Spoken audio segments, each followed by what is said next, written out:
victory gospel church விடுதலையின் விசேஷ சாமர்த்தியங்களை வழியாய் உங்கள் கிருபையும் சமாதானம் உண்டாவதாக. இந்த தேவ உங்களுக்கு தரும் ஆவிக்குரிய வார்த்தை என்ன அப்படின்னா, நீதிமொழிகள் 16:24. இனிய சொற்கள் தேவனுக்கும் ஆத்துமாவுக்கு மதுரமும் எலும்புகளுக்கு ஔஷதமும் ஆகும். அப்போ நல்லா புரிஞ்சுக்கோங்க, இனிய சொற்களை நாம் பேசி பழகணும்.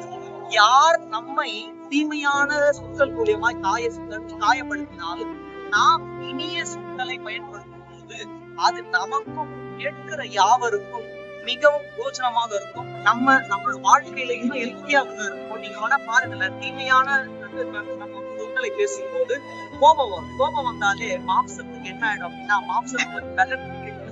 கோபம் வராது இருக்கணும்னா இனிய சொற்களை நாம் நமக்கு பயன்படுத்தி வாழும்போது அது தேன் போல நமக்கும் ஆசீர்வாதமா இருக்கும், பிறருக்கும் ஆசீர்வாதத்தை தரும்படியாக தேர்வு செய்வார்.